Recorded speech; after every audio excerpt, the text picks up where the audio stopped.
My name is Kristy Ayala. I grew up mostly in Montclair, California. I grew up to a family of 4 sisters, so there's 5 of us in total.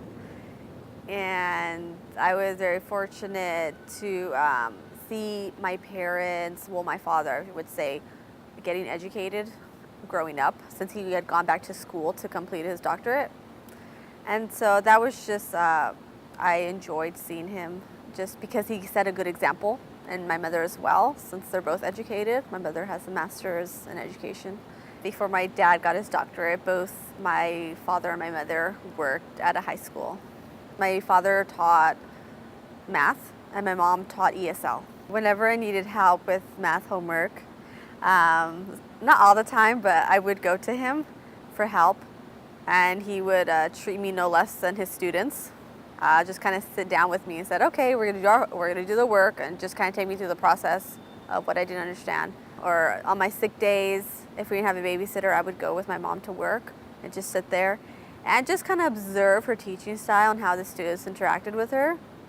And then also, whenever she had to be there for parent conferences, I was able to see everything, like how she worked. Usually if students come in with a different language, she would have them take like a language test to see if they were put into regular classrooms or like an English language classroom. I would say Spanish was probably all of our native language for my sisters and I, but just growing up and attending school, we wanted to speak English, and even though they would speak Spanish to us, we would reply in English. And kids are very observant, and we all want to fit in. Kids, they all want to fit in. And if they're not, if they're different in some way, they try to either by their actions or verbally try to fit in. And I know just in school, my mom would make us burritos. And I remember one time I brought it to school and the kids were like, "Ew, what is that?" Because they had never seen one before. So just things like that, instances like that where I didn't want to eat a burrito, I wanted to eat a sandwich to fit in.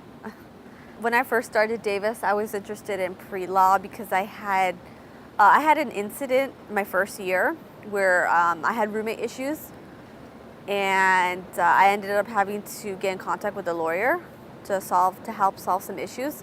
So that kind of prompted me to go into law about the rights that me as a citizen have in contrast to, say, undocumented people who don't have rights as citizens or know of their rights as humans. Towards the end of my junior year, I remember I took a class in bilingual education. That I felt like it was my passion. And just having my parents also as educators, being able to relate to them and stuff that I've learned, be able to call them and have that relationship with them, it really helped as well. So when I was starting to apply to graduate school for education, it was with the help and motivation of a professor of mine, Professor Gloria Rodriguez, who I took a class with her for education, and she had mentioned that Teachers College had a very specialized program for bilingual education. I loved all my classes I've taken. My professors have been great.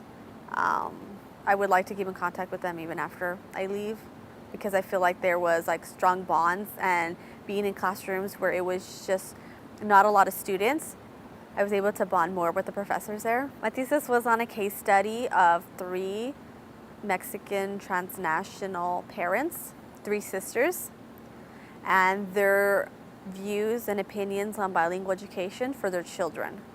And I found that since these parents have strong bonds to their origin, to the country of origin, which is Mexico, there are strong bonds in terms of travel, communicating with family there. They tend to preserve the language, Spanish, and see education as something important. Well, my short term, just to find a job, get some experience first, because I know that's what I lack. I came fresh from undergrad into graduate school, and I want to get some exposure doing language policy. I'm interested in bilingual education still. So I want to do some kind of language policy or education policy in general. And if I can have the experience of going abroad, I would definitely like to do that. And in terms of long term, I would like to complete a JD and a PhD. just because I still am interested in the legal field. And having taken a class this semester with Professor Hubert, who's a law professor and an education professor, and the class was education law, it strengthened more of my passion for both education and law.